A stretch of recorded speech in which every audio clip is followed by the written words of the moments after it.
और फिर संस्कार करके और फिर जो तैयार करते हैं तो दवाई अमृत अमृत तुल्य हो जाती है। और अगर उसको हम सही ढंग से संस्कारित नहीं करेंगे और सही ढंग से उसका जारण नहीं करेंगे तो विष तुल्य भी होता है।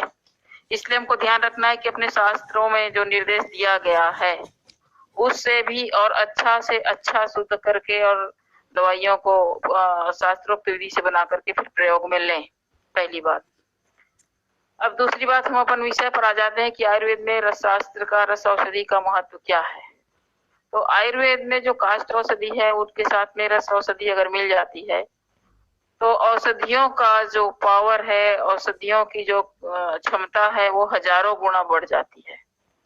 और जैसा कि लोग कहते हैं कि आयुर्वेदिक दवाई बहुत धीरे काम करती है और बहुत स्लो है और कम काम करती है, बहुत लंबा समय खाना पड़ता है, बहुत ज्यादा क्वांटिटी में खाना पड़ता है, तो ऐसा कुछ भी नहीं है। रस औषधि के साथ में काष्ठ औषधि की रस इत्यादि या फिर उसका रूट इत्यादि मिला करके अपन जो काम में लेते हैं बहुत ज्यादा असरकारक होता है, थोड़ी मात्रा में असरकारक होता है और थोड़े समय लेना पड़ता है। सबसे हाँ बोलिए। हेलो, हाँ जी। अगर रस औषधि के विषय में हम जानना चाहें तो रस औषधि जो है सारी खनिज पदार्थों से बनती है और उसमें अपने किसी भी जड़ी बूटियों के स्वरस या काढ़ा का भावना दे करके तैयार करते हैं। उसके स्वरस और काढ़ा का भावना देने से क्या होता है कि उन औषधियों के जो क्षारीय गुण हैं वो उसमें शामिल होने के बाद में दवाइयां इतनी नैनो पार्टिकल में आ जाती है कि वो अपने हाथों के छिद्रों से और अच्छी तरह से अपना शरीर जो है उसको एब्जॉर्प्शन कर लेता है और उसकी कोई साइड इफेक्ट नहीं होती, ना कहीं और डिपॉजिट होता है। अब हम इस दवाइयों को किस तरह से उपयोग में लें, पिछली बार भी मैंने बहुत सारी जानकारी आपको बनाने की विधि दी थी। तो इन दवाइयों को बनाने के बाद में, तैयार करने के बाद में, जैसे कि आज अपन प्रथम दवाई की बात करते हैं तो जैसे मकरध्वज है। मकरध्वज जो है एक बहुत ही पुरानी प्रचलित औषधि है और ऐसे कहा जाए कि वो सबके लिए सब मौसम में सेवनीय औषधि है। कोई भी उम्र के व्यक्ति, बच्चा हो 5 साल से ऊपर का, या गर्भवती महिला हो या स्त्री हो या पुरुष हो, जवान हो या बूढ़ा हो, कोई भी इसका सेवन कर सकते हैं मकरध्वज का। मकरध्वज तैयार कैसे किया जाता है ये भी आपको जानना पड़ेगा। मकरध्वज को सेवन कराने के समय में आप क्या करेंगे, उसके अनुपान के रूप में दूध का प्रयोग करेंगे। दूध का प्रयोग इसलिए किया जाता है कि दूध में संपूर्ण आहार का गुण होता है और मकरध्वज एक विशेष इम्यूनिटी सिस्टम को बढ़ाने के लिए, हार्मोन्स को सुव्यवस्थित रखने के लिए, आपके पूरे शरीर के सारी क्रियाओं को व्यवस्थित रखने के लिए मकरध्वज काम में आता है और उसको काम में लिया जाता है। किसी भी रोग के दवाई के साथ में आप मकरध्वज देंगे तो कैटेलिस्ट का काम करेगी, उस दवाई के गुण धर्म को अनेक गुना बढ़ा देने का काम मकरध्वज करती है। मकरध्वज दवाई के विषय में ऐसा है कि मकरध्वज बनाने के समय में सावधानी बरतना है हमको। पारे को 16 संस्कार करने हैं, उसके बाद सतगुण जारण करके स्वर्ण युक्त मकरध्वज तैयार करते हैं। इस मकरध्वज को औषधि सेवन करने से आपको तुरंत ही 2-3 खुराक के बाद में ही आपको लाभ दिखाई देने लगेगा। शरीर में किसी प्रकार के अशक्तता आई हो, कमजोरी आई हो या ऐसा महसूस कर रहे हो कि आप अपने आप में थकान महसूस कर रहे हो तो वो तुरंत आपको लाभ करेगा गर्म दूध से साथ में लेकर के देखिए। मकरध्वज बहुत ही विशेष दवाई है और मकरध्वज के विषय में बहुत गहरा और गूढ़ ज्ञान है कि बहुत ही पुरानी औषधि है। जैसे हनुमान जी जो थे तो हनुमान जी को बल के देवता कहा जाता है, हनुमान जी की बल की तुलना नहीं है।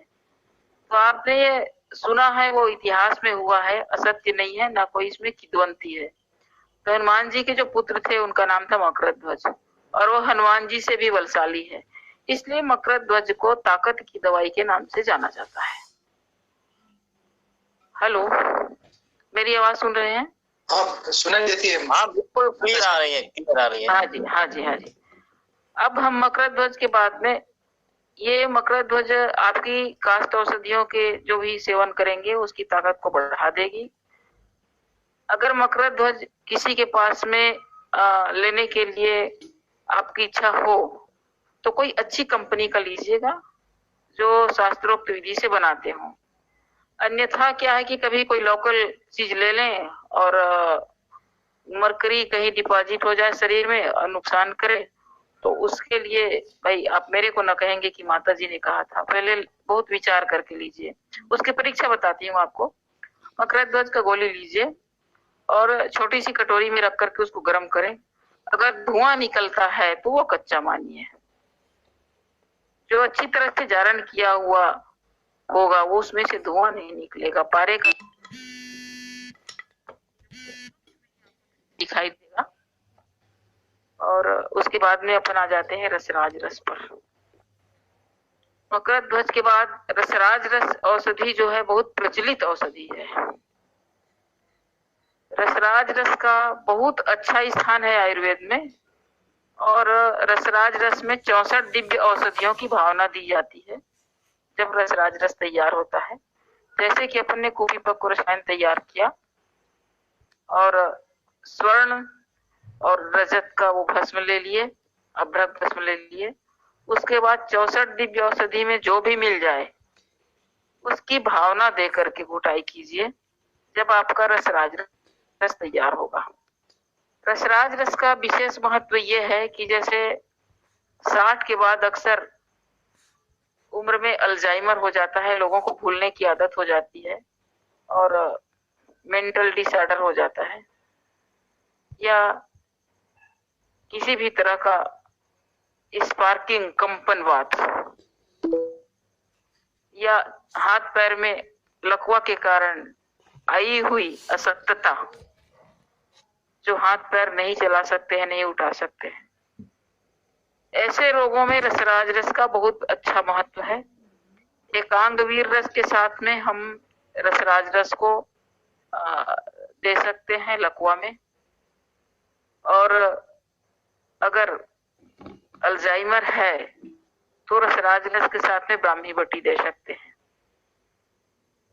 रसराज रस बहुत ही दिव्य औषधि है, और रसराज रस का उपयोग बहुत ज्यादा चलन में है, वैद्य लोग करते भी हैं।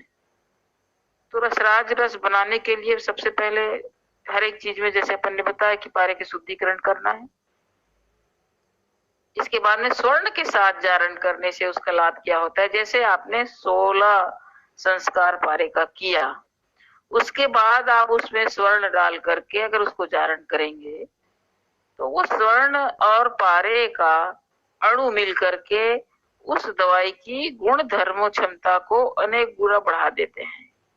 पारे का सेवन स्वर्ण के स्पर्श करवा करके ही करें तो आपको अति उत्तम लाभ देगा। इस तरह से रसराज रस की जो है उस तैयार हो, कुपीपक रसायन तैयार होने के बाद में अपन उसको पत्थर के खरल में घुटाई करते हैं। ध्यान रहे आपका पत्थर कसौटी पत्थर का होना चाहिए। खरल कसौटी पत्थर का खरल होने से क्या है, ये खरल नहीं घिसता है और उसमें पत्थर नहीं मिलता है। खरल ही घिस जाएगा तो अपन जो इच्छित परिणाम चाहते हैं, जो घुटाई करना चाहते हैं, वो नहीं हो पाएगा। अभी आप लोग कम से कम रसराज रस की घुटाई का प्रावधान 64 नहीं तो 32 तो दिव्य औषधि आपको मिलना ही चाहिए, और सरलता से मिल भी जाती है। जैसे बेलपत्ती का रस है, पुनर्नवा है, और आपके ग्वार पाठा है, और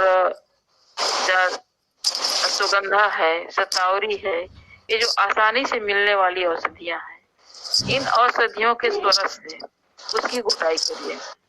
घुटाई करने के बाद में इसको 200 घंटे कम से कम घुटाई करनी चाहिए, तब रसराज रस आपका जाके तैयार होगा। और 200 घंटे घुटाई वाली रसराज रस जो है आपको इच्छित परिणाम भी देगा। इसके बाद में प्रचलित औषधि सबसे ज्यादा जो है वो है बृहदबात चिंतामणि रस। बृहदबात चिंतामणि रस पारागंधक तो सबके लिए एक सा ही तैयार करेंगे। इसमें ऊपर से अभ्रक का जो सत्व है, अभ्रक के सत्व की भस्म इसमें ऐड करेंगे बृहदबात चिंतामणि रस में। बृहदबात चिंतामणि रस में मोती भी ऐड करेंगे और अभ्रक का सत्व भी, बाकी जैसे ज्यों का ज्यों पारागंधक और सोना के साथ में। मोती को सबसे अपन लास्ट में डालेंगे क्योंकि मोती पिष्टी डाली जाएगी, पिष्टी को कभी गर्म नहीं करते हैं।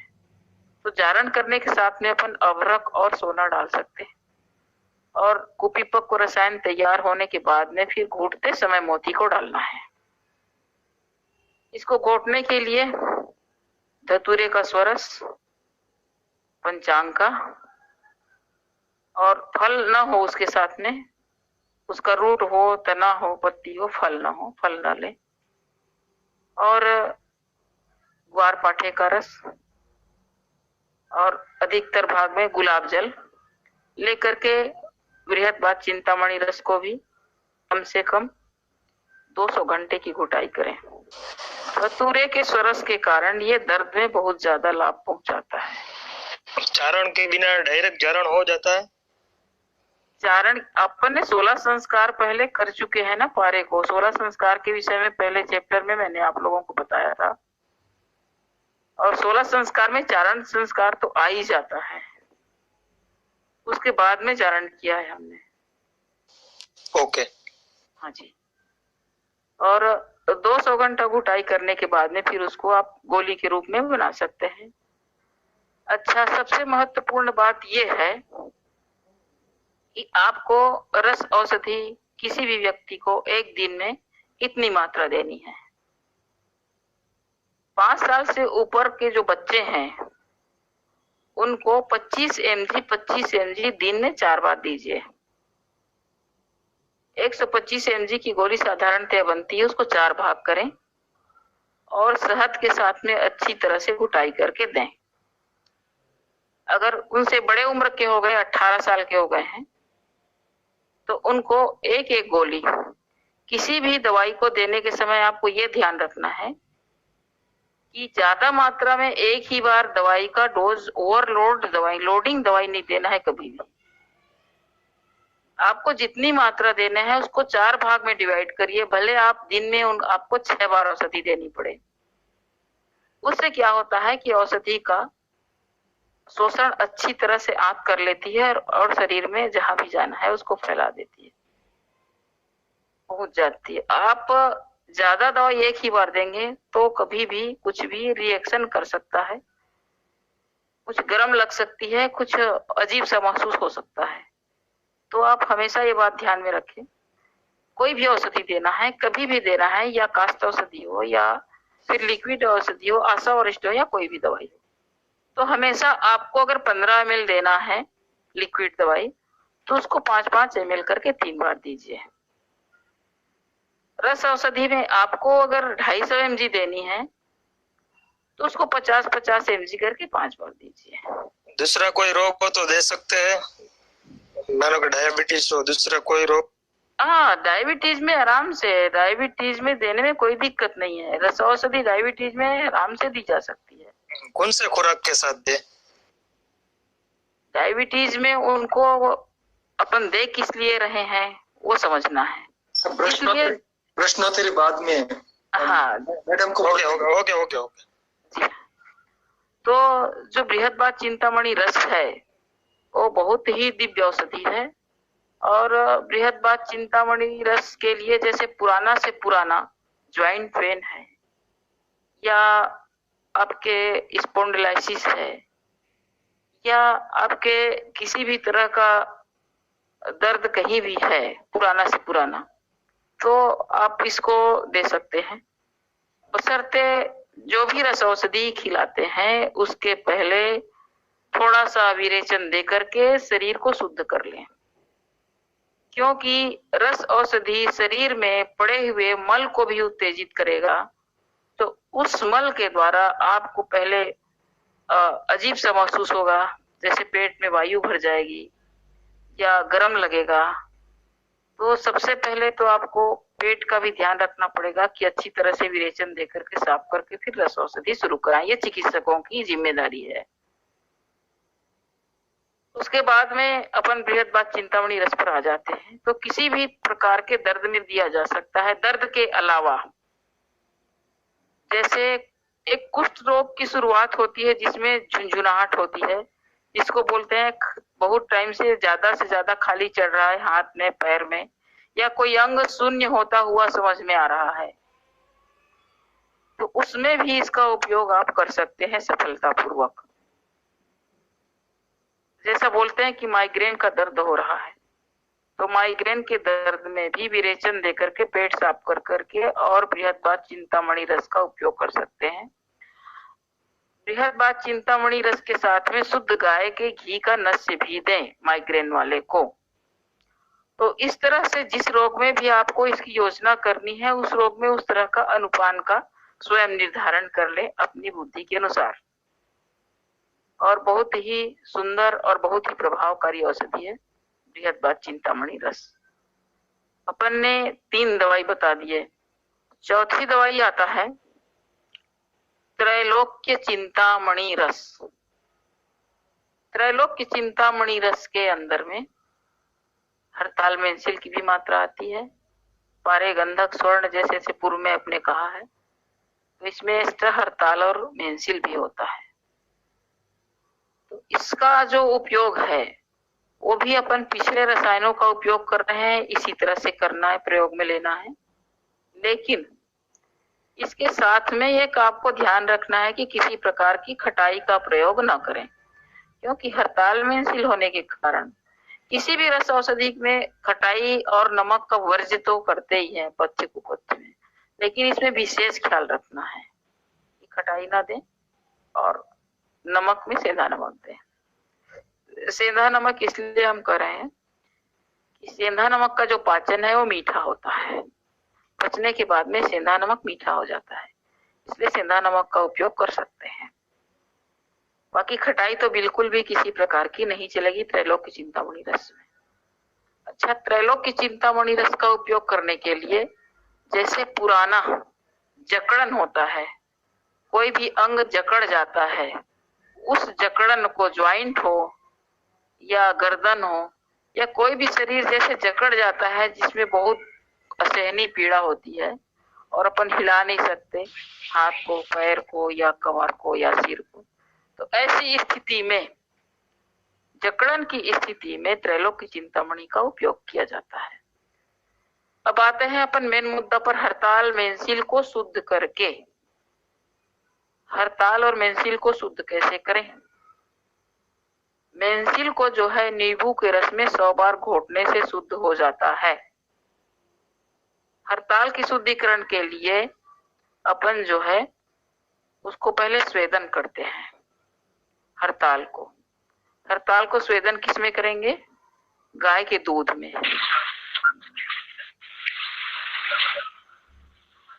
गाय के दूध में स्वेदन करने के बाद हरताल को, जो कद्दू आता है, हिंदी में कद्दू बोलते हैं, आप लोग गुजराती में उसको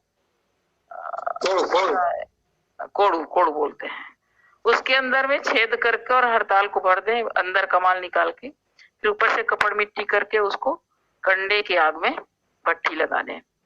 इतना भट्ठी लगाएं कि कोड़ू पूरा जलने भी ना पाए और कच्चा भी ना रहे, उसका परत मात्र बाकी रहेगा। फिर अंदर से हरताल को निकाल करके 100 बार नींबू के रस में घोटिए, 100 भावना दीजिए और फिर उसको काम में लीजिए, वो निरापद और शुद्ध हो जाएगा। तो आपकी जो त्रैलोक्य चिंतामणि रस है बहुत ही काम की होगी, बहुत ही कारगर होगी, बहुत ही फायदा कारक होगा, बहुत ही रोगों में काम करेगा। जकड़न वाले या वायु रोग, किसी भी तरह का, जैसे हाथ पैर टेढ़ा, उंगली टेढ़ा हो जाता है, पैरों की उंगली टेढ़ी हो जाती है, बहुत वेदना होती है, उसमें ज्वर भी आता है, अर्थराइटिस जब पुराना होते जाता है सने सने, तो उसमें बुखार हमेशा रहने लग जाता है। ऐसी स्थिति में त्रैलोक चिंतामणि रस दे सकते हैं और उसका उपयोग कर सकते हैं। अब अपन आ जाते हैं साधारण रसों में। जैसे कि साधारण रस में है एकांगवीर रस। एकांगवीर रस का नाम आपने सुना होगा, और एकांगवीर रस का लकवा पक्षाघात में उसका प्रयोग बहुत अच्छा परिणाम देता है। उसमें एक एक गोली दिन में 4 बार दीजिए, गर्म पानी के साथ में उनको गर्म भोजन दीजिए और मालिश ज्यादा से ज्यादा करवाएं और साथ में रस राजरस दें तो बहुत लाभ करता है। ये एकांगवीर रस भी बहुत अच्छी दवाई है। अच्छा, इसके बाद में आ जाते हैं अपन पुष्प धनवा रस। पुष्प धनवा रस कैसा है कि आजकल स्त्री और पुरुष को सेक्स विषय की बीमारियां बहुत होती है और इसके लिए बहुत ज्यादा परेशान होते हैं, डॉक्टरों के पास जाते हैं। बहुत साधारण सी बात है, पुष्प धनवा रस का सेवन कराइए। और अगर स्त्री को सेवन कराना है तो चावल के धोवन के साथ में अनुपात रखिए, और अगर पुरुष को कराना है तो उड़द के दाल के साथ में इसका अनुपान रखिए। तो दोनों के लिए एक ही दवाई पुष्प धनवा रस सेक्स की परेशानी के लिए किसी भी तरह की हो बहुत कारगर रहेगी। पुष्प धनवा रस बनाने के लिए आपको ख्याल रखना पड़ेगा कि उसके लिए आपको सेमल मूसली का रस भी चाहिए। जो सेमल का झाड़ होता है उसके नीचे जड़ आता है, उस झाड़ का स्वरस चाहिए घुटाई करने के लिए। और कौचा के जो बीज होते हैं उसका स्वरस चाहिए घुटाई करने के लिए। और आपको ग्वारपाठा चाहिए घुटाई करने के लिए।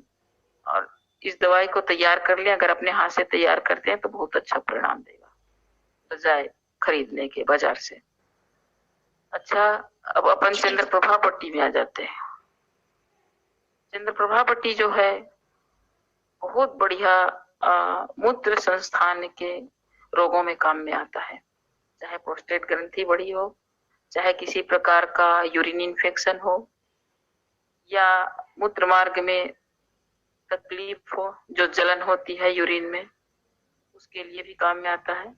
चंद्रप्रभा पट्टी जो है आप 4 टेबलेट चंदनाशव के साथ में दे सकते हैं, बहुत बढ़िया उसका परिणाम है। अब अपन आ जाते हैं चंद्रप्रभा पट्टी के बाद में, जैसे कि आपका राजबटी गंधकादि बटी है।